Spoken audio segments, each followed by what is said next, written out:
వినండి. ఆదియందు వాక్యముండెను, వాక్యము దేవుని యొద్ద ఉండెను, వాక్యము దేవుడై ఉండెను. మనకందరికీ సుపరిచితమైనటువంటి మాట. ఈ ఉదయకాలపు వేళ క్రిస్మస్ సందేశమును వినుటకు సంఘ కాపరిగా మీకందరికీ ప్రత్యేకమైన ఆహ్వానాన్ని తెలియచేస్తున్నా. మరి మొట్టమొదటిసారిగా ఈ క్రిస్మస్ క్రీస్తు శకం 325వ సంవత్సరం కాన్స్టంటైన్ అనే చక్రవర్తి దీన్ని ప్రారంభించాడు. మరి ఆ రోజు ప్రారంభించబడిన మరి ఈ క్రిస్మస్ ఈరోజు కూడా ఇది ఇలా కొనసాగుతూనే ఉంది.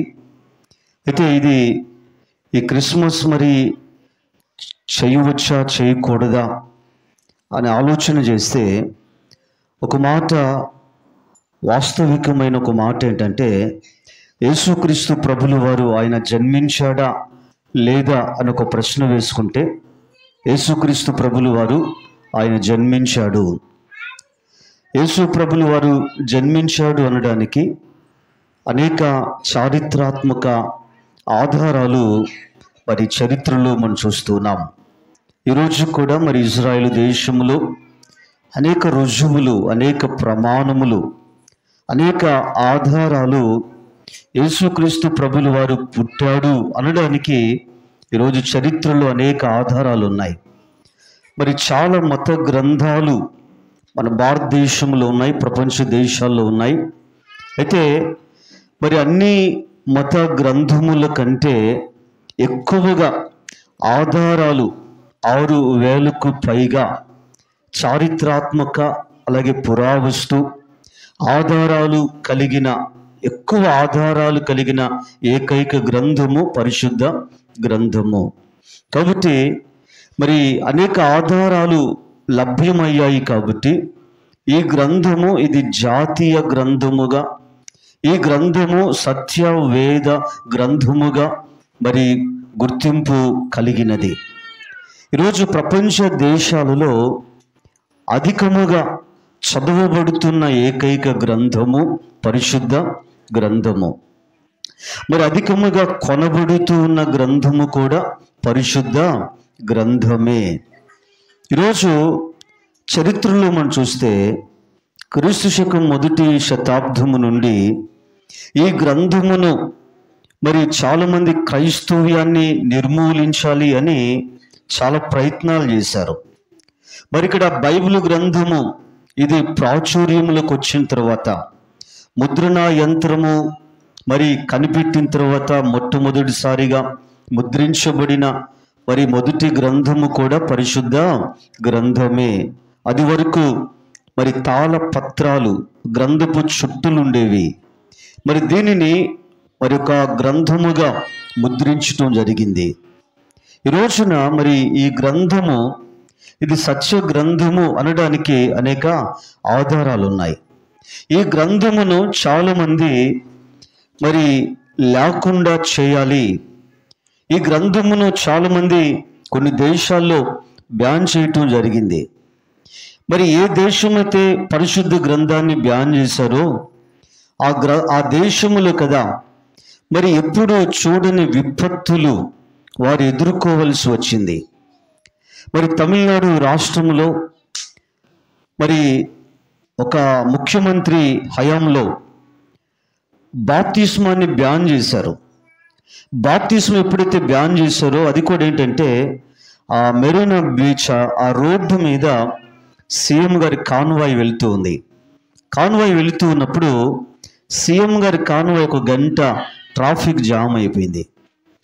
మరి సీఎం గారి కాన్వాయ్ ట్రాఫిక్ జామ్ అయి ఆగిపోయింది. ఏంటి అక్కడ జనాలు ఏంటంటే అక్కడ ఒక క్రైస్తవ మీటింగ్ జరుగుతుంది.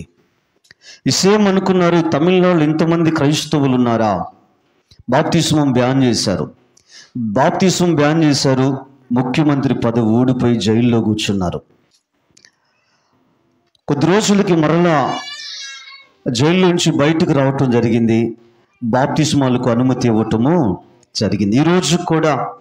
ఈరోజు ఒక గొప్ప సంగతి ఏంటంటే బైబిల్ని తగులుబెట్టిన వాళ్ళు, బైబిల్ చించివేసిన వాళ్ళు, ఈరోజు బైబిల్ పట్టుకొని క్రీస్తు ప్రభువును గూర్చి వారు సువార్త ప్రకటిస్తూ వారు ఈరోజు గొప్ప సేవకులుగా ఉన్నారు. బహుశా మీలో కూడా బైబిల్ని తగులుబెట్టిన వారు ఉండొచ్చేమో. అప్పుడు సంఘం ఈరోజు ఒకసారి ఆలోచన చేద్దాం. ఈరోజు ఇలాంటి పరిశుద్ధ గ్రంథం, ఈరోజు ఈ గ్రంథములో రాయబడిన యేసుక్రీస్తు ప్రభుల వారి పుట్టుకను గూర్చిన కొన్ని సత్యాలు ఈరోజు మనము ధ్యానం చేద్దాం.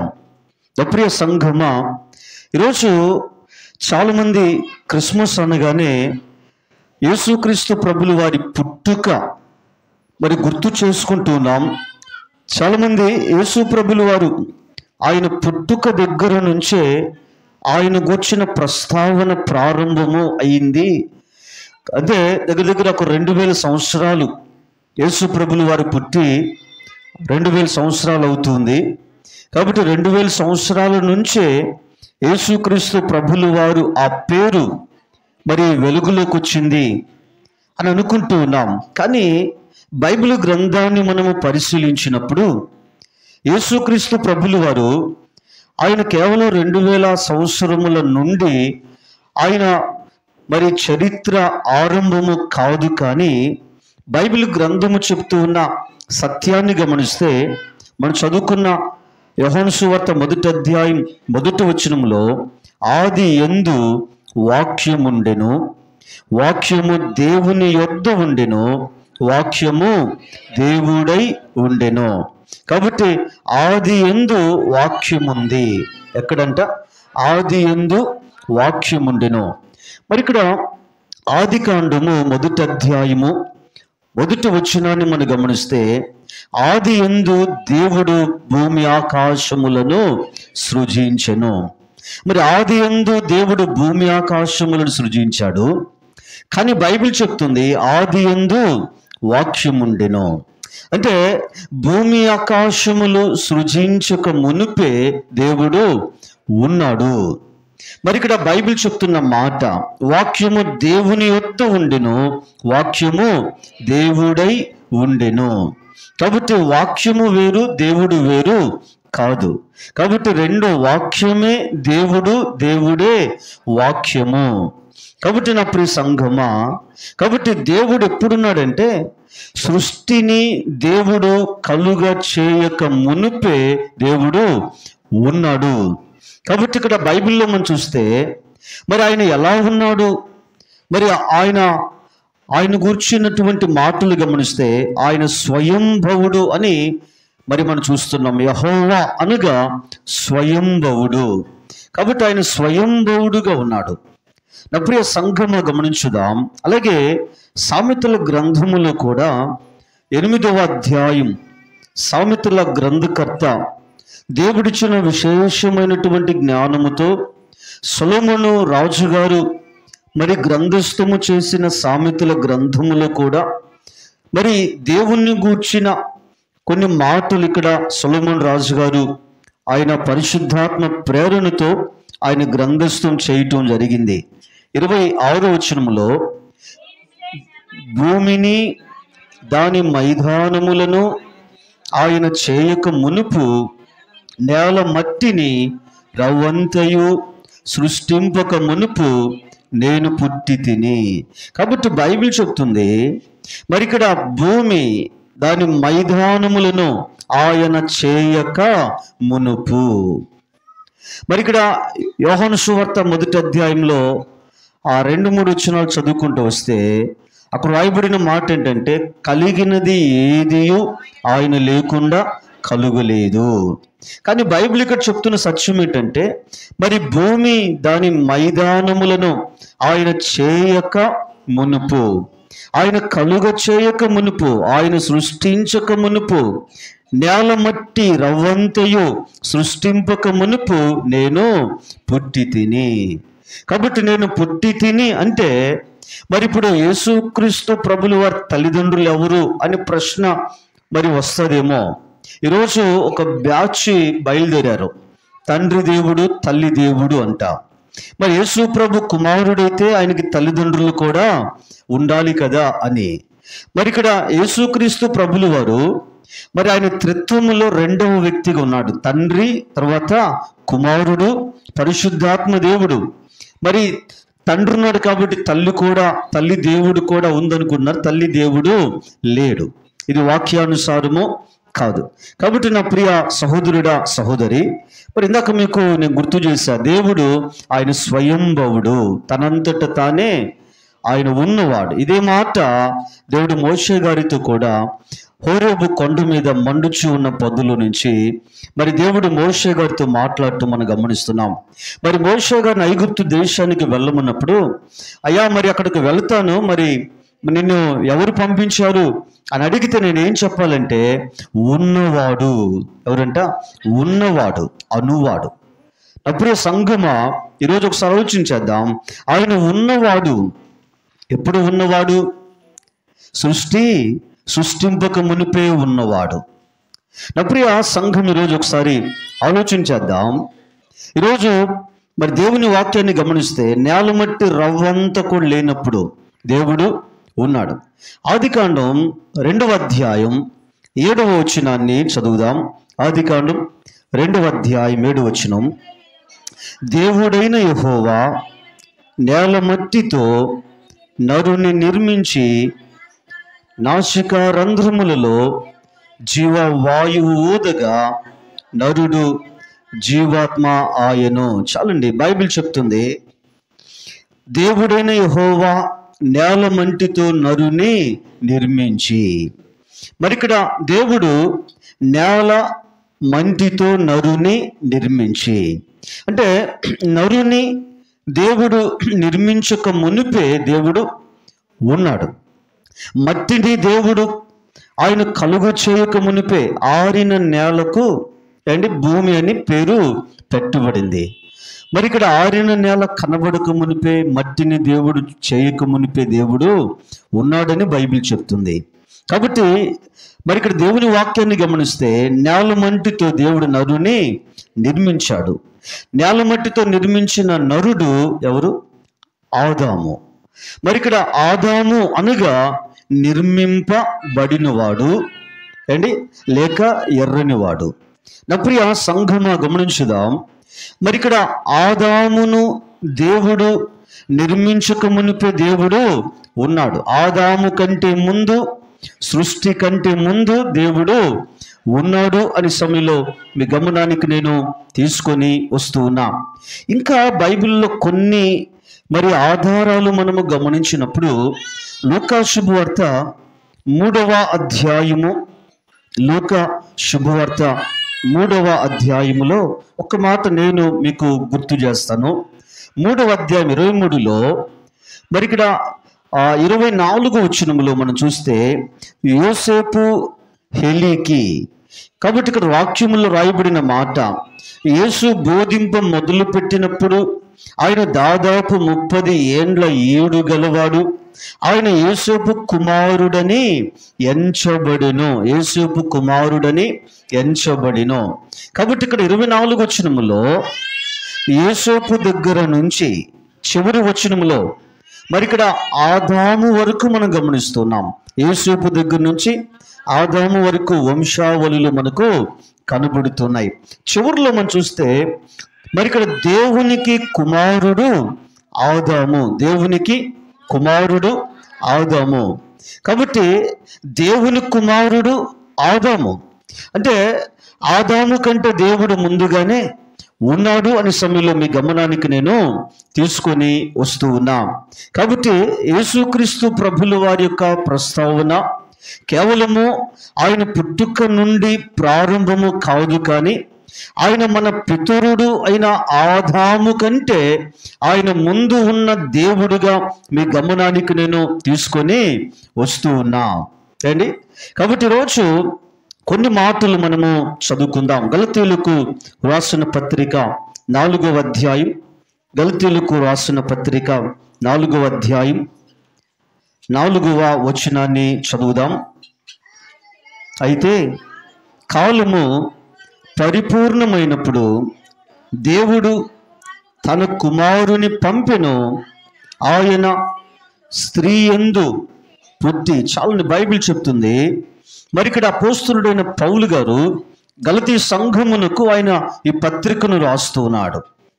మరి పౌలు గారిని మనం గమనిస్తే ఆయన గమలీయేలు అను గొప్ప వేదాంత పండితుడి పాదాల దగ్గర కూర్చొని వేదాంత విద్య ఆయన నేర్చుకున్నాడు. మరి ఇక్కడ వేదాంత విద్యను అభ్యాసము చేసిన, సాధన చేసినటువంటి పౌలు గారు మరి ఆయన అపోస్తలుడిగా ఆయన ఎన్నిక చేయబడిన తరువాత ఆయన ఇంకా అపోస్తలుల ద్వారా చాలా విషయాలు ఆయన నేర్చుకున్నాడు. మరి పౌలు గారు గలతీ సంఘానికి ఆయన పత్రిక రాస్తూ 4వ అధ్యాయము 4వ వచనములో కాలము పరిపూర్ణమైనప్పుడు దేవుడు తన కుమారుని పంపెను. కాలము పరిపూర్ణమైనప్పుడు. కాబట్టి నా ప్రియ సంఘమా, మరి బైబిల్లో మనం చూస్తే దాదాపు యేసు ప్రభుల వారి పుట్టుకకు 500 ఏండ్లకు ముందు ప్రవక్తలు ప్రవచించారు. యెషయా ప్రవచించాడు. యేసు ప్రభు మరి జననమునకు వచ్చి ఇర్మియా ప్రవక్త ప్రవచించాడు. మీకా ప్రవక్త ప్రవచించాడు. మరి దావీదు ప్రవచించాడు. అనేక మంది ప్రవక్తలు యేసుక్రీస్తు ప్రభులు వారి జననమును గురించి వారు ప్రవచించారు. కాబట్టి ఇప్పుడు మరి ప్రవచనము ఎవరి మూలముగా వారు పలికారు అంటే దేవుని మూలముగా వారు పలికారు. ఆ ప్రవచనము వారికి ఎక్కడి నుండి వచ్చింది?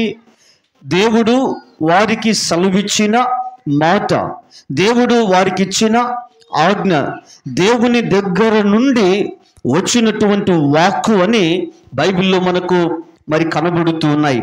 కాబట్టి ఇప్పుడు దేవుడు ప్రవక్తల ద్వారా ఆయన ప్రవచనాన్ని రాయించాడు. మరి ప్రవచనాన్ని పలికించిన దేవుడు, ప్రవచనాన్ని బయలుపరిచినటువంటి దేవుడు ఇప్పుడు ఆ ప్రవచనము ఏం చేయబడాలి? నెరవేర్చబడాలి. ప్రవచనము నెరవేర్చబడాలి.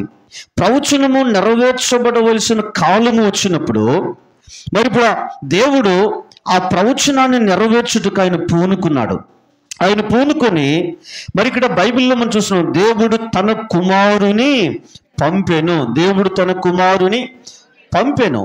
మరి దేవుడు తన కుమారుని పంపించాడు. మరి ఇక్కడ అంటే తండ్రి, తర్వాత కుమారుడు, అలాగే త్రిత్వముల 3వ వ్యక్తి పరిశుద్ధాత్మ దేవుడు.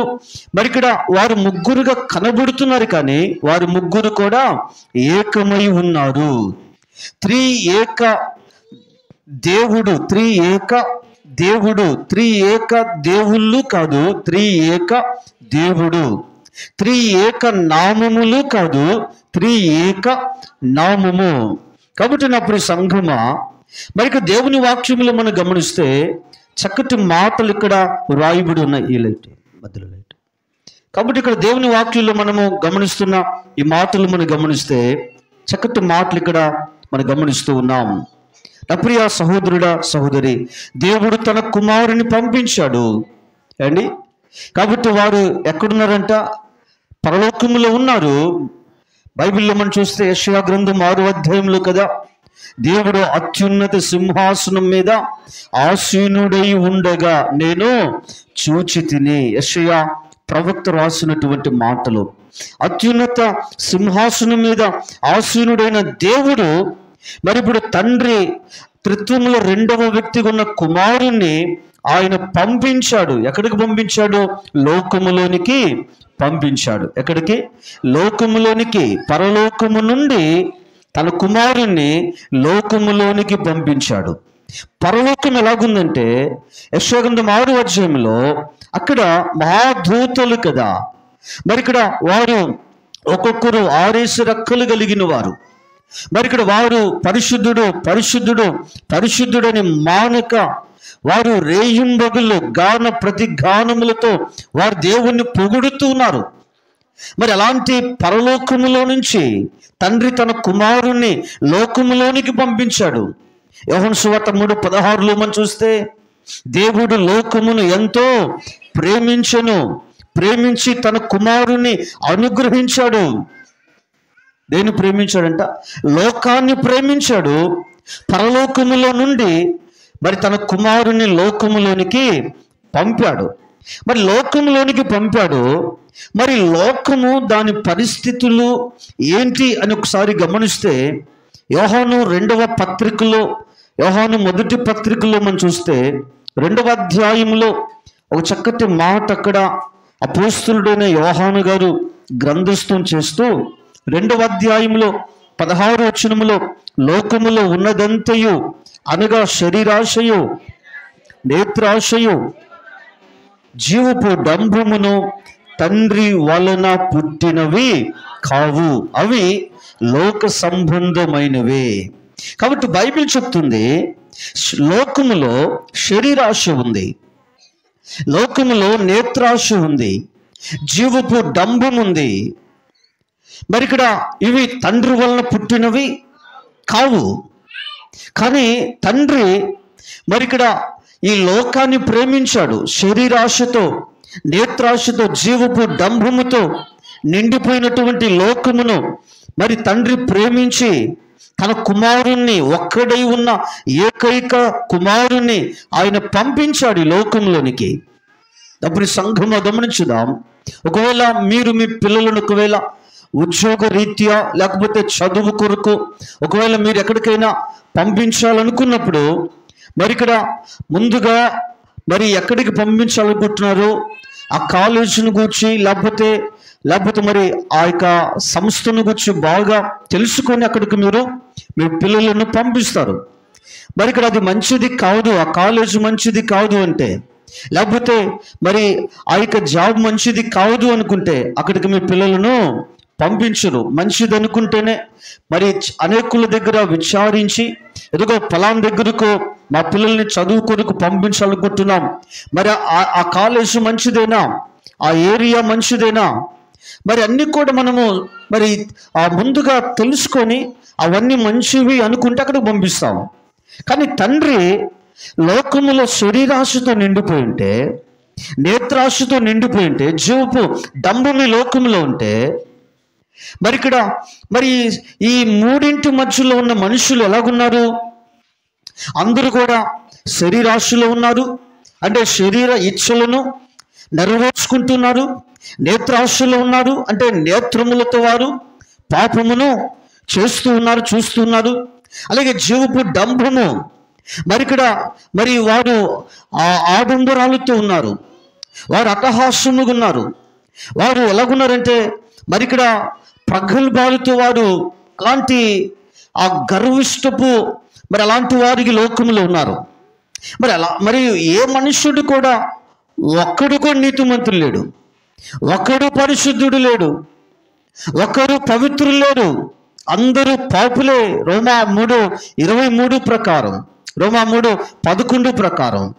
మరి ఇలాంటి లోకములోనికి మరి మహాపరిశుద్ధుని పంపించాడు తండ్రి. ఎవరిని పంపించాడు? మహాపరిశుద్ధుని పంపించాడు. ఎందుకు మహాపరిశుద్ధుడు అంటే, మరి ఇక్కడ ఈ దూతులు కదా ఏమని దేవుని ప్రతి గానములు చేస్తున్నాయి. యెషయా 6 పరిశుద్ధుడు పరిశుద్ధుడు పరిశుద్ధుడు. ఒక పదాన్ని 3 సార్లు చెప్తే ఆ పదము ప్రాధాన్యతను సంతరించుకుంటుంది.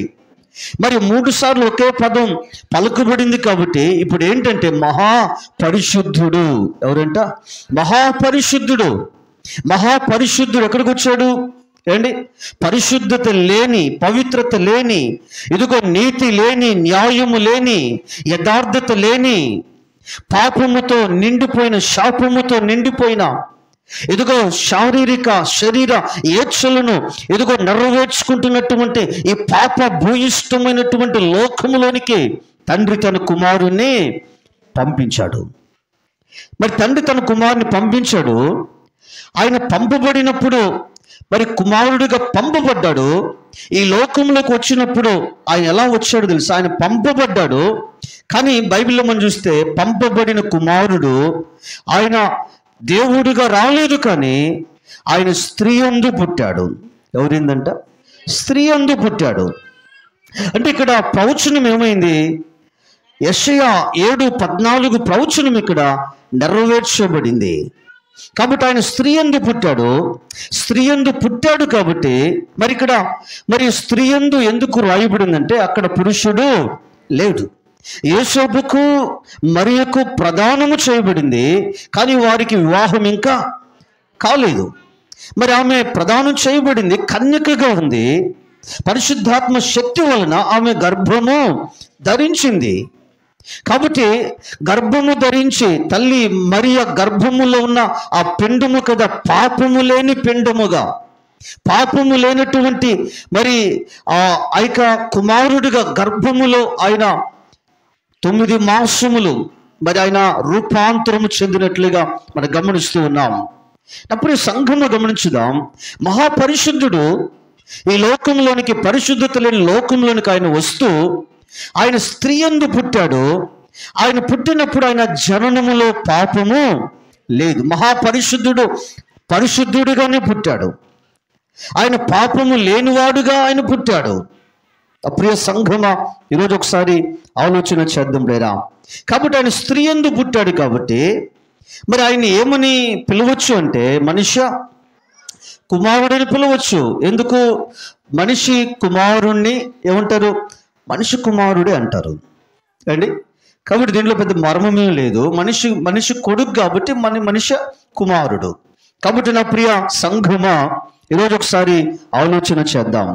మరి ఎందుకు దేవుడు ఇలాంటి లోకాన్ని ప్రేమించి ఆయనకు ఒక్కడైన కుమారుణ్ణి, తన జనతైక కుమారుణ్ణి, ఏకైక కుమారుణ్ణి, మహాపరిశుద్ధుడైన దేవుణ్ణి ఎందుకు పంపించాడు? ఆయన ఎందుకు స్త్రీ యందు ఆయన పుట్టవలసి వచ్చింది? మరి దేవుడు మానవుడిగా మరి పాప భూయిష్టమైన లోకములో జన్మించవలసిన ఆవశ్యకత ఏంటి?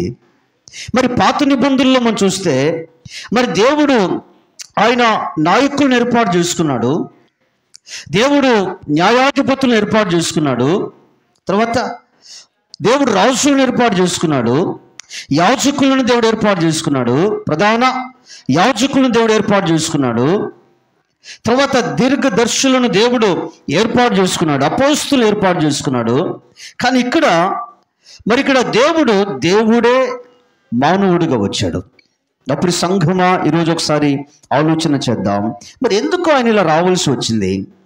మరి ఫిలిప్పీ 2:6 నుండి మనం చదివితే ఆయన దేవుని స్వరూపము కలిగిన వాడు, ఆయన దేవునితో సమానముగా ఉండుట విడిచిపెట్టకూడని భాగ్యమని ఎంచుకొనలేదు.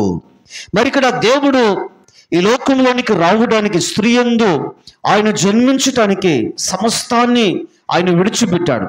సమస్త ఎదుగో మరి సార్వభౌమాధికారాన్ని విడిచిపెట్టాడు, మహామహిమను విడిచిపెట్టాడు. సమీపింపురాని తేజస్సులో వసించే దేవుడు ఎదుగో ఆ స్థలాన్ని విడిచిపెట్టి ఆయన సర్వ సాధారణ ఒక మనిషి కుమారుడిగా అండి. దేవుడు నేల మట్టితో నరుని నిర్మించాడు. దేవుడు చేతులతో నిర్మించిన ఇదిగో ఆదాము యొక్క సంతతిలో నుంచి దేవుడు ఆయన జన్మించాడు. అప్పుడు సంఘమా, ఈరోజు ఆలోచించేద్దాం. ఎందుకు దేవుడు ఇంత త్యాగం? దేవుడు ఎందుకు ఇంత తండ్రికి విధేయత చూపించాడు? దేవుడు ఇంత ఇదిగో తగ్గింపు ఎందుకు ఆయన మరి తగ్గించుకున్నాడు? మరి బైబిల్లో మనం చూస్తే కొన్ని విషయాలు మీ గమనానికి తీసుకుని వచ్చి నా మాటలు ముగించాలి ఇష్టపడుతున్నా. మరి సమయానికి మనం ముగించాలి, కానీ మరి కొద్ది సమయంలో మనం మరి ముగించుకుందాం. లూకా 19:10 సాక్షాత్తు యేసుక్రీస్తు ప్రభులు వారు జక్కయ్యతో వారి ఇంటిలో చెప్పిన మాటలు ప్లేరా, నశించిన దానిని వెదికి రక్షించుటకు మనిషి కుమారుడు వచ్చెను. కాబట్టి దేవుడు మరి ఇక్కడ ఎందుకు ఈ పాప భూయిష్టమైన లోకంలోనికి తన ఒక్కడైన కుమారుణ్ణి ఆయన పంపాడు? ఆయన స్త్రీ యందు ఎందుకు పుట్టవలసి వచ్చింది అంటే బైబిల్ చెప్తుంది, నశించిపోతున్నా ఇదిగో మరి ఇక్కడ మనుషులను వెదికి రక్షించుటకు ఆయన మనిషి కుమారుడుగా వచ్చాడు. అంటే ఈ లోకము ఏ పొజిషన్లో ఉందో తెలుసా? యేసుక్రీస్తు ప్రభులు వారు పుట్టే నాటికి లోకం ఎలాగుందంటే నశించిపోతూ ఉంది. నాశనములో ఉన్నారు, శాపములో ఉన్నారు, మరణ ఛాయలో ఉన్నారు, చీకటిలో ఉన్నారు. ఇదిగో మూడు బారిన జీవితాల్లో ఉన్నారు. ఎండిపోయినటువంటి ఎముక అనుభవంలో ప్రజలు ఉన్నారు. ఇలాంటి పరిస్థితుల్లో ఉన్నప్పుడు కదా దేవుడు మరి అలాంటి వారిని వెదికి రక్షించుటకు అండి గమనించుదాం. నశించి పోతున్న వారిని ఏం చేశాడంట? వెదికాడు. అప్పుడు సంగమా, ఆయన రావడమే ఒక గొప్ప అద్భుతమైతే, ఒక గొప్ప ఆశ్చర్యమైతే, మరి ఇక్కడ ఆయన జననమునే ఎదుగో వివరించుటకు పదములు చాలకపోతే ఆయన తగ్గింపుకు మరి ఆయన నశించిపోతున్న మనను వెతికాడు. ఎవరిని వెతికాడంట? నశించిపోతున్న వారిని, నీతిమంతులను వెతకలా. డబ్బు సంఘం ఈరోజు ఒకసారి ఆలోచించేద్దాం. మరి ఇక్కడ ఎవరైతే నశించిపోతున్నారో, ఎవరైతే పాపములో ఎదుగో మ్రగ్గిపోతూ మరి పాపములో జోగుతూ నిత్య నాశనమునకు ఎవరైతే ఎదుగో మరి ఇక్కడ అటువైపుగా వెళుతున్నారో విశాల మార్గములో వారిని వెతికాడు. వారిని వెతికి ఎందుకు వెతికాడంట? వారిని రక్షించటానికి. డబ్బు సంఘమా, యేసుక్రీస్తు ప్రభులు వారి పుట్టుక ఉన్నటువంటి మొట్టమొదటి మరి సంగతి ఏంటంటే నశించిపోతున్న వారిని వెతికి రక్షించుటకు మనిషి కుమారుడిగా ఆయన వచ్చాడు. లోపలికి వచ్చాడంటే ఆయనకున్న మరి ఆ పని ఏంటో తెలుసా? మరి ఇక్కడ వేవేల కోటాని కోట్ల దేవదూతులతో పొగడబడుతున్న దేవుడు మరి ఆ మహిమను విడిచిపెట్టి వచ్చింది ఎందుకో తెలుసా అండి? ఇక్కడ అంతకంటే ఇంకా ఎక్కువగా మనుషుల ద్వారా మరి కొలవబడుటకు కాదు, మనుషులను వెతికి రక్షించుటకు వచ్చాడు.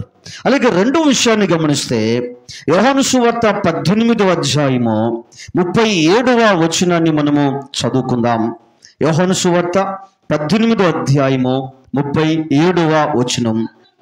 అందుకు పిలాతు, నీవు రాజువా అని ఆయనను అడుగుగా, యేసు, నీవన్నట్లు నేను రాజునే, సత్యమును గూర్చి సాక్ష్యమిచ్చుటకు నేను పుట్టి తిని, ఇందు నిమిత్తమే ఈ లోకమునకు వచ్చి తిని. బైబిల్ చెప్తుంది. మరి ఇక్కడ పిలాతు యేసు ప్రభులు వారిని ఒక ప్రశ్న అడిగినప్పుడు దానికి బదులుగా యేసుక్రీస్తు ప్రభులు వారు మరి పిలాతుకి ఇచ్చినటువంటి సమాధానం ఏంటో తెలుసా? మరి ఇక్కడ నేను సత్యమును గూర్చి సాక్ష్యమిచ్చుటకు వచ్చి తిని, సత్యమును గూర్చి సాక్ష్యమిచ్చుటకు పుట్టి తిని, ఇందు నిమిత్తమే ఈ లోకమునకు వచ్చి తిని. కాబట్టి యేసుక్రీస్తు ప్రభులు వారు ఎందుకు స్త్రీ యందు ఆయన పుట్టాడు అంటే రెండవ కారణం ఏంటంటే సత్యమును గూర్చి సాక్ష్యమిచ్చుటకు. సత్యమును గూర్చి ఇచ్చుటకు వచ్చిన దేవుడు మరి ఇక్కడ ఆయన సత్యము ఆయనకు తెలుసు. సత్యము ఆయనకు తెలుసు. మరి ఎలా తెలుసు అనే ఒకవేళ ఆలోచన చేస్తే యోహాను సువార్త 14:6లో మనం చూస్తే నేనే సత్యము అంటున్నాడు. నేనే సత్యము, ఆయనే సత్యం. మరి బైబిల్లో మనం చూస్తే 119 కీర్తన 167వ చరణములో కదా, నీ వాక్య సారాంశము సత్యము. వాక్యమే దేవుడు, దేవుడే వాక్యం. వాక్యమే ఏంటంట? సత్యం. దేవుని వాక్యములో మనము గమనిస్తూ ఉన్నాం. అప్పుడు సంఘమా, సత్య దేవుడు నేను కూడా అని అనలేదు, కానీ నేనే సత్యము అంటున్నాడు. నేనే సత్యము అని చెప్పినటువంటి దేవుడు ఆయన లోకంలోనికి వచ్చినట్లుగా దేవుని వాక్యములో మనము గమనిస్తూ ఉన్నాం. నా ప్రియ సహోదరుడా సహోదరి, 119 160వ చరణం, క్షమించండి 160వ చరణం. మరి ఇక్కడ నీ వాక్య సారాంశము సత్యము. కాబట్టి ఈ దినం ఒకసారి గమనిస్తే మరి ఇక్కడ సత్య దేవుడు ఆయన స్త్రీ యందు పుట్టాడు. కారణము సత్యమును గూర్చి సాక్ష్యమిచ్చుటకు. దేని గురించి అంట? సత్యమును గూర్చి సాక్ష్యమిచ్చుటకు. మరి ఇక్కడ ఇప్పుడు ఆయన ఎక్కడికి వచ్చాడు? లోకంలోనికి వచ్చాడు. కాబట్టి ఇప్పుడు సత్యాన్ని గురించి సాక్ష్యం ఎవరికి ఇస్తున్నాడు? లోకమునకు, లోకములో ఉన్న మనుషులకు సత్యమును గురించి సాక్ష్యం ఇస్తూ ఉన్నాడు. అంటే ఇప్పుడు ఈ మనుషులు ఏ స్థితిలో ఉన్నారో తెలుసా? బైబిల్లో మనం చూస్తే పాపము వలన వచ్చు జీతము మరణము. అంటే ఈ మనుషులు పాపములో ఉన్నారు. మనుషులందరూ కూడా, మనమందరం కూడా పాపములో ఉన్నాం. బైబిల్ ఒక మాట ఉంది తెలుసా, పాపము చేయు ప్రతివాడు పాపమునకు దాసుడు. అంటే పాపము ప్రతి ఒక్కరు ఎక్కడున్నారు? శరీరాశలో, నేత్రాశలో, జీవపు డమ్ములు. ఇవేంటంట? తండ్రి వల్ల పుట్టినవి. ఇవి లోక సంబంధమైనవి. ఈ లోక సంబంధమైన వాటిలో ఉన్న వారందరూ ఏ స్థితిలో ఉన్నారు? పాపములో ఉన్నారు. వారు అనుకుంటున్నారు శరీర ఇచ్చల నుంచి బయటపడాలనుకుంటున్నారు, కానీ మానాలనుకుంటున్నారు. ఇక మానలేని పరిస్థితి. చాలాసార్లు అనుకుంటాం, మానాలనుకుంటున్నాను కానీ మానలేకపోతున్నాను. చాలా మంది 31వ తేదీ డిసెంబర్ 31 రాత్రి వచ్చినప్పుడు అద్భుతమైన వారిని క్రైస్తవ సంఘాల్లో చూడొచ్చు అండి. ఆ రోజు తీర్మానం ఏంటో తెలుసా? ప్రభువా, ఈ సంవత్సరం నుంచి, ఈ నూతన సంవత్సరం నుంచి అది మానేస్తాను, ఇది మానేస్తాను, ఇది చెయ్యను, ఇక అది చెయ్యను అని దేవుని దగ్గర వాగ్దానాల మీద వాగ్దానాలు, ప్రమాణాల మీద ప్రమాణాలు. బహుశా ఆ ఉద్రేకం, ఆ వేడి ఆ రోజు రాత్రో, లేకపోతే 1వ తేదీ 2వ తేదీ నుంచి మరలా మానాలనుకున్నది తిరిగి మానడము కాదు, ఇంకా ఎక్కువైపోయింది. అప్పుడు సంఘం ఈరోజు ఒకసారి ఆలోచన చేద్దాం. ఈ ఉదయకాలపు వేళ మరి ఇక్కడ దేవుడు సత్యాన్ని గురించి సాక్ష్యం ఇస్తున్నాడు. ఎవరికి? పాపము చేసి పాపమునకు దాసుడు అంటారుగా, పాపములో ఎవరైతే మరి బానిసలుగా ఉన్నారో వారికి సత్యాన్ని గురించి సాక్ష్యం ఇస్తున్నాడు. కాబట్టి సత్యాన్ని గురించి సాక్ష్యం ఇచ్చినప్పుడు ఆ సాక్ష్యం వినినటువంటి వాడు, ఆ సాక్ష్యాన్ని నమ్మినటువంటి వాడు, ఆ సాక్ష్యము మరి ఆ విశ్వసించిన వారు ఏమయ్యారు తెలుసా? స్వతంత్రులుగా చేయబడ్డారు. ఏమయ్యారు? స్వతంత్రులు. సత్యము మిమ్మును స్వతంత్రులుగా చేయును. కాబట్టి పాపమునకు దాసులుగా ఉన్న వారిని పాపము నుంచి విడిపించుటకు, పాపము నుంచి విమోచించుటకు యేసుక్రీస్తు ప్రభులు వారి సత్య సాక్షిగా ఈ లోకములోనికి ఆయన వచ్చాడు. కాబట్టి మరి దాస్యములో ఉన్నవారు, బానిసత్వములో ఉన్నవారు తమంతట తాము విడిపించుకోవటం వీలు కాదు. అవునా? మరి ఎవరైతే దాస్యములు ఉన్నారో వారు బానిసత్వంలో ఉన్నారో, బానిసత్వంలో ఉన్న వాళ్ళు మరి తమంతట తాము స్వేచ్ఛను, స్వాతంత్రాన్ని వారు సంపాదించుకోలేరు. మరి బానిసత్వములో ఉన్న వారిని మరొకరు వీళ్ళు ఏం చేయాలా? విడిపించాలి. కాబట్టి బానిసత్వములో ఉన్న మనలను యేసుక్రీస్తు ప్రభులు వారు ఆయన సత్య సాక్షిగా వచ్చి ఆయన సత్యము ద్వారా మనల్ని ఏం చేశాడంటే స్వతంత్రులుగా చేశాడు. కాబట్టి సత్యము మనల్ని ఏం చేసింది? స్వతంత్రులుగా చేసింది. పాపము దాస్యాన్ని తీసుకొచ్చింది, బానిసత్వాన్ని తీసుకొచ్చింది. సత్యము స్వతంత్రురాలుగా చేస్తే ఈ స్వతంత్రురాలు ఒకరోజు పరలోకంలోకి వెళ్తారు. పాపము దాస్యాన్ని, బానిసత్వాన్ని తీసుకొస్తే ఈ దాస్యం, ఈ బానిసత్వం వల్ల ఎక్కడికి తీసుకువెళ్ళింది? నిత్య నరకములోనికి తీసుకుని వెళ్ళింది. అప్పుడు సంఘమా ఈరోజు ఒకసారి ఆలోచన చేద్దాం లేరా? కాబట్టి యేసయ్య సత్య సాక్షిగా ఈ లోకంలోనికి ఆయన వచ్చాడు. 3వ కారణాన్ని మనం గమనిస్తే మార్కు సువార్త 10వ అధ్యాయం 45వ వచనాన్ని చదువుదాం. మార్కు సువార్త 10వ అధ్యాయం 45వ వచనం. మనిషి కుమారుడు పరిచారము చేయించుకున్నట్టుకు రాలేదు, కానీ పరిచారము చేయుటకును. చాలండి, బైబిల్ చెప్తుంది యేసుక్రీస్తు ప్రభులు వారు ఎందుకు వచ్చాడంటే 3వ కారణం ఏంటో తెలుసా? యేసు ప్రభు వారు పరిచారము చేయుటకు వచ్చాడు. దేని కొరకు వచ్చాడంట? పరిచారం. ఇక్కడే ఉన్నారు అందరూ, జాగ్రత్తగా వినండి. ఒకవేళ హడావుడిగా ఉన్నారేమో,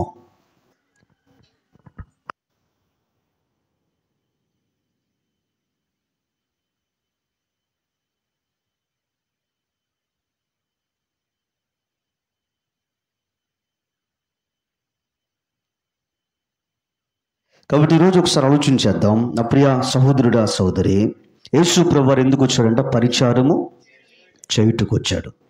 పరిచారం చేయించుకున్నట్టుకు రాలేదు. పరలోకంలో పరిచారం, దేవదూతలు పరిచారం చేస్తున్నారా? పరలోకంలో దేవదూతలు, సరాబులు, కెరూబులు వారు పరిచారం చేస్తూ ఉన్నారు. మరి అరణ్యములు కూడా మనం గమనిస్తే అరణ్యంలో యేసు ప్రభు 40 రోజులు ఉపవాసం ఉంటే దూతలు వచ్చి ఆయనకు పరిచారం చేస్తూ ఉన్నారు. కానీ ఇక్కడ బైబిల్లో మనం చూస్తే యేసు ప్రభులు వారు పరిచారం చేయటానికి వచ్చాడు. పరిచారం అనేక మంది శరాబులు, కెరూబులు ఆయనకు పరిచారం చేస్తూ ఉంటే, దేవదూతలు వచ్చి పరిచారం చేస్తూ ఉంటే, దేవుడు మరి ఆ జీవితాన్ని దేవుడు దాన్ని విడిచిపెట్టేసి ఆయన పరిచారం చేయడానికి వచ్చాడు. ఎవరికి? మనుషులకు, మనకు దేవుడు పరిచారం చేయడానికి వచ్చాడు. ఆయన చేతులతో నిర్మించబడిన మనుషుడు, ఆయన నాసికారంధ్రంలో జీవాయువుదగు నరుడు జీవాత్మ అయ్యాడు. అలాంటి మనుషునికి దేవుడు మనిషి కుమారుడుగా పుట్టుట ఒక అద్భుతమైతే, ఆ మనుషుడికి దేవుడు దాసుడయ్యాడు, ఆ మనుషుడికి దేవుడు పరిచారకుడయ్యాడు. మరి ఎంత తగ్గింపు ఆయనలో! ఈరోజు క్రైస్తవ వ్యవస్థలో తగ్గింపు ఉందా అంటే, తగ్గింపు లేని క్రైస్తవులు ఈరోజు సంఘాలలో మనం చూస్తున్నాం. ఈరోజు యేసయ్య పరిచారం చేయుటకు వస్తే, ఈరోజు పరిచారం చేయటానికి, పరిచర్య చేయటానికి ఈరోజు ఏదో హోదా నీకు అడ్డుగా వస్తుంది. నేనేంటి పరిచారం చేసేదేంటి? యేసుక్రీస్తు ప్రభువారి పుట్టుకల్లో మనం నేర్చుకోవలసిన ఇదిగో 3వ సత్యం ఏంటో తెలుసా? ఆయన పరిచారం చేయుటకు వచ్చాడు. ఈరోజున ఇదిగో మరి ఇక్కడ పరిచారము చేయలేని స్థితిలో నువ్వు ఈరోజు ఉంటే, ఈరోజు యేసు ప్రభులు వారి పరిచారం చేస్తుంటే, ఒక ఉదాహరణ, యేసు ప్రభు వారి మేడగదిలో శిష్యుల పాదాలు కడిగాడు. ఆయన పాదాలు కడిగి టవల్ తీసుకొని వారి పాదాలు తుడిచాడు ఆయన. అప్రియ సంఘమా, మామూలుగా ఎవరు చేయాలి ఆ పనులు? పనివారు చేయాలి, పరిచారకులు చేయాలి. ఆ పని ఎవరు చేస్తున్నారు? యేసుక్రీస్తు బోధకుడు చేస్తా ఉన్నాడు.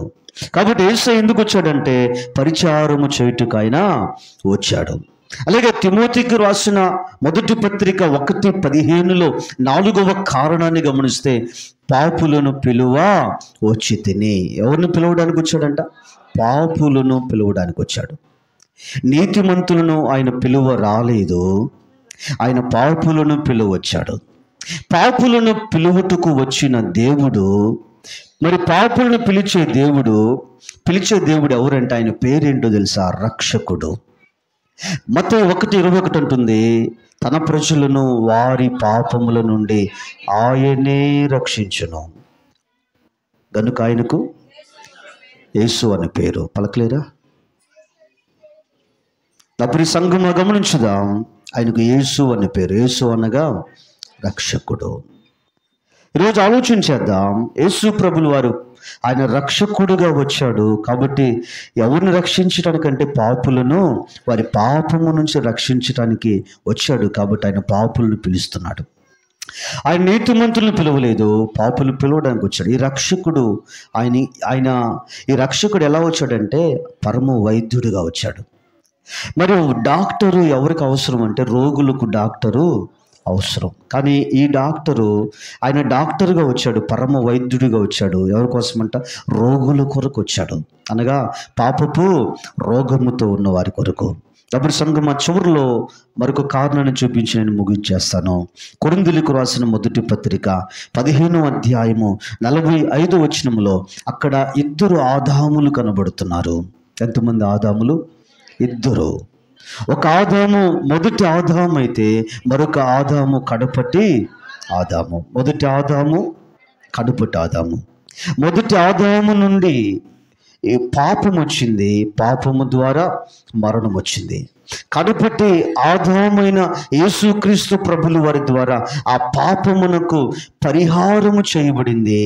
అలాగే మరి కడపటి ఆదాము ద్వారా మరి పాపము ద్వారా వచ్చిన మరణము నుంచి ఏమొచ్చింది? కడపటి ఆదాము ద్వారా జీవం వచ్చింది.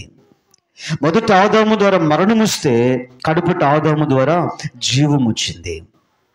బైబిల్లో మనం చూస్తాం, నేనే మార్గము, సత్యము, జీవము, నేనే జీవము. మరి కీర్తనలు 119:50 నీ వాక్యమే నన్ను బ్రతికించి ఉన్నది. వాక్యమే దేవుడే వాక్యం.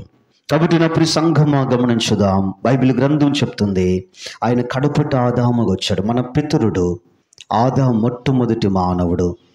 మరి ఆయన పాపము చేశాడు. ఏంటో పాపం అంటే ఏ పండైతే తినవద్దన్నాడో హవ్వ వాటిని కోసుకొని తినడం, తన భర్తకు కూడా పెట్టినప్పుడు ఆయన కూడా వాటిని తినడం, ఆజ్ఞను వారు అతిక్రమించారు. అతిక్రమించుట ద్వారా పాపం వచ్చింది, పాపము ద్వారా మరణం వచ్చింది. కాబట్టి ఈరోజు ఆదామును మొదలుకొని ఈ రోజు వరకును కూడా ప్రతి ఒక్కరు ఎవరంటే పాపులే. చాలామంది జన్మ పాపం అంటే తల్లి గర్భము నుంచి పుట్టిన శిశువు, మరి వారికి ఏది తెలియదు కదా, మరి వారు ఎలా పాపులనే ఒక ప్రశ్న రావచ్చు.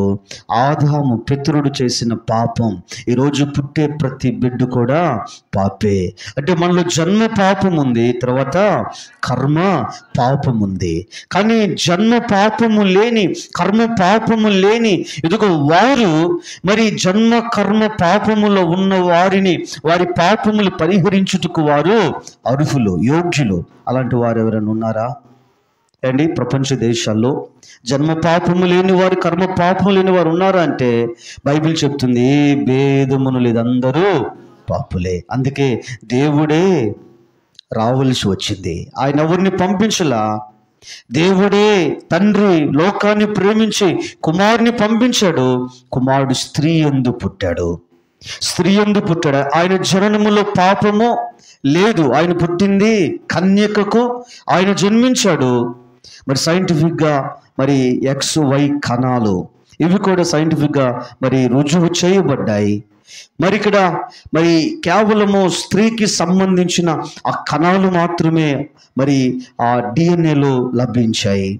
ప్రియ సహోదరుడా, సహోదరి, రోజు ఒకసారి ఆలోచన చేద్దాం లేరా.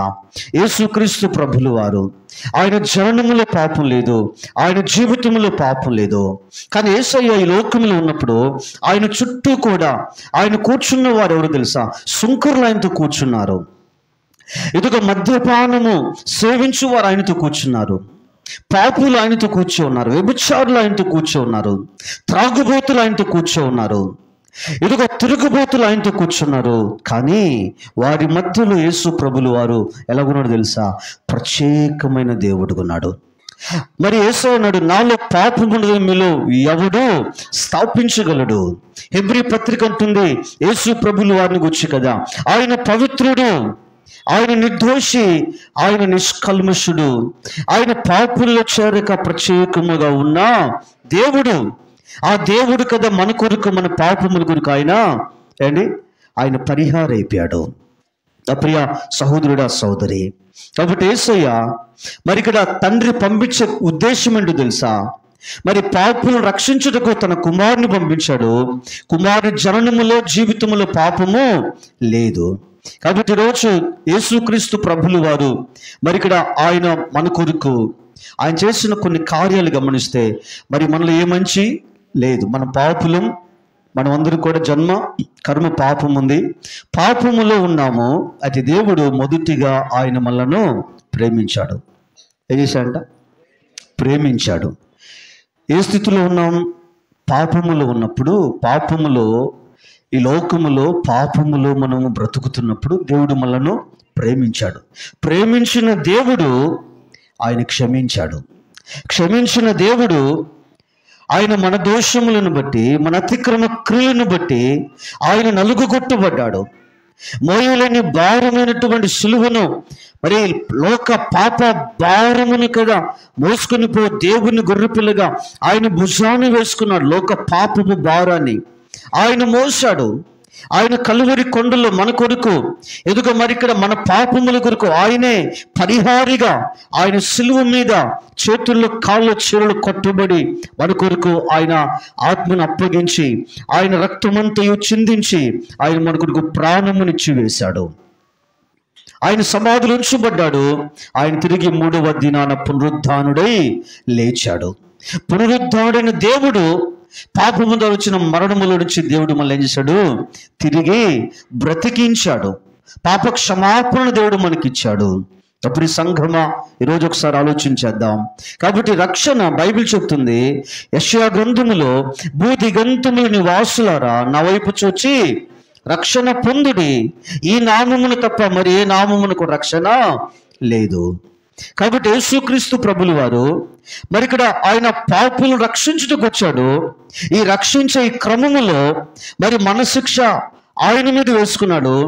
మన పొందవలసిన దెబ్బలు, మన పొందవలసిన ఇదిగో పాపపు ప్రాయశ్చిత్తమును ఆయన మీద వేసుకున్నాడు. ఒకవేళ మరి కోర్టులో ఒకవేళ మరి ఖైదీని బోన్లో ఉంచి వాదన ప్రతివాదన వినిపించి సాక్ష్యాధార రుజువైన కారణాన్ని బట్టి ఆ వ్యక్తికి ఒక యావజ్జీవ శిక్ష, లేకపోతే ఒక మరణ శిక్ష, లేకపోతే ఒక 15-20 సంవత్సరాల జైలు శిక్ష విధిస్తే, ఒకవేళ ఆ కోర్టులో ఉన్నటువంటి జడ్జి గారు కావచ్చు, లాయర్లు కావచ్చు, లేకపోతే అక్కడున్న ప్రజలు కావచ్చు, పోలీసు వారు కావచ్చు, అధికారులు ఎవరైనా కావచ్చు, ఎవరైనా అందులో ఒక్కరు ఎవరైనా జడ్జి గారు నాదొక విన్నపం, ఆ జీవిత ఖైదు విధింపబడిన ఆ వ్యక్తిని క్షమించండి, ఆ జీవిత ఖైదు నాకు వేయండి అని అడిగిన దాఖలాలు ఎక్కడైనా ఉన్నాయంటారా? లేవు. అప్పుడు సంగమ కానీ యేసుక్రీస్తు ప్రభులు వారు కదా, పాపం చేసింది మనం, శిక్ష అనుభవించాల్సింది మనం.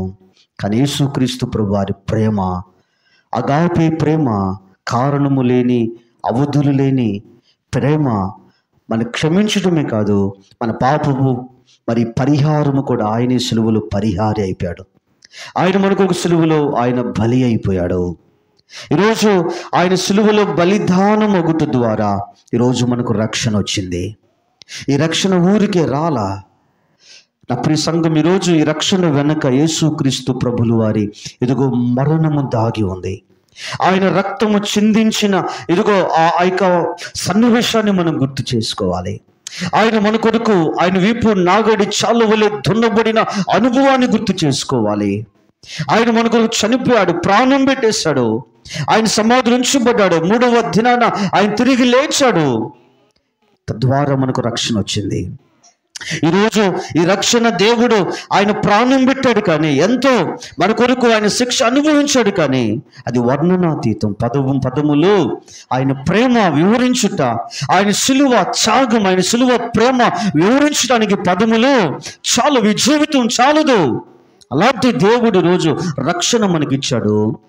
ఈరోజు ఈ రక్షణ అనుభవిస్తున్న మనం, ఆ రక్షణ విలువ నీకు తెలుసా? ఈ క్రైస్తవ యొక్క విలువ ఏంటో నీకు తెలుసా? ఆదివారం బైబిల్ ఎత్తుకొని సంఘానికి రావటం పోవటం కాదు. బైబిల్ చెప్తుంది. ఈరోజు 2 విషయాలు గుర్తుపెట్టుకుందాం. ఒకటి, దేవుడిచ్చిన ఈ రక్షణ ఉచితంగా దేవుడు మనకిచ్చాడు. ఒక్కటే కారణం, ఒకటే, ఇదిగో నిత్య నరకానికి వెళ్ళకూడదు, నిత్యత్వములో ఉండాలి అని దేవుడు మనకి రక్షణ ఆనందాన్ని ఉచితంగా ఇచ్చాడు. ఈ రక్షణ అనుభవిస్తున్న మనము ఈరోజు ఈ రక్షణను మనము కాపాడుకోవాలి. ఈ రక్షణ జారి విడుచుకోకూడదు, దీన్ని గట్టిగా పట్టుకోవాలి. అనుదినము దైనందిన జీవితంలో బైబిల్ చదవాలి, ప్రార్థన చేయాలి, వాక్యం చేత శుద్ధీకరించబడుతుండాలి, సంఘ సహవాసములో ఉండాలి. 2వ విషయం ఏంటో తెలుసా? గురుతర బాధ్యత. రక్షకుడైన యేసయ్య ద్వారా రక్షించబడ్డాం. రక్షకుడు ఎవరో మనకు తెలుసు, సత్యమేదో మనకు తెలుసు, పాపం మనకు పరిహారం ఎక్కడో మనకు తెలుసు. మరి ఈరోజు మన బంధువులు, స్నేహితుల్లో, మన ఇరుగు పొరుగు వాళ్ళు ఎంతోమంది ఇంకా సత్యము తెలియక ఇంకా లోకములోనే బ్రతుకుతున్నారే. వారి కొరకు భారము కలిగి ప్రార్థన చేస్తున్నావా? వారి కొరకు కన్నీరు విడిచి ప్రార్థిస్తున్నావా? ఇదిగో అగ్నిలో నుండి కొందరిని లాగినట్లుగా ఇదిగో లాగమని బైబిల్ చెప్తుంది. అపోస్తలుడైన పౌలు గారు అంటాడు, నశించిపోతున్న ఆత్మల కొరకు నేను ప్రసవ వ్యాధిని పడుతున్నాను అంటాడు. ఆ ప్రసవ వ్యాధిని రోజు మనకుందా? అప్పుడు సంఘమా, నేను, నా కుటుంబం కాదు, ఈరోజు అయ్యో నా జనులు, నా బంధువులు, నా స్నేహితులు, నా ఇరుగు పొరుగు వారు అయ్యో నశించిపోతున్నారు. సత్యమేంటో తెలుసు, ఇదిగో సత్యం వారికి తెలియక పాపం ఇదిగో వారిని దాస్యములో, బానిసత్వంలో ఉంచింది. కాబట్టి ఆ పాపపు దాస్యము నుంచి విముక్తి ఎవరో, ముక్తి దాత ఎవరో నాకు తెలుసు. ఆ ముక్తి దాతని నేను ఆరాధిస్తూ ఉన్నా. ఆయన యేసు అని నాకు తెలుసు. ఆ యేసును, ముక్తి దాతను, విమోచకుని వారికి పరిచయం చేస్తున్నావా? నీ జీవితం ద్వారానైనా సరే, నీ బ్రతుకు ద్వారానైనా సరే, అప్పుడు సంఘమా, సువార్త ద్వారానైనా సరే, ఈరోజు అటు కృప పరిశుద్ధాత్మ దేవుడు మనందరికీ దయచేయును గాక. ఆమెను కొద్ది మాటలు దేవుడు దీవించును గాక. ఆమెను ప్రార్థించేద్దాం. అందరూ లేచి నిలబడదాం, ప్రార్థించేద్దాం.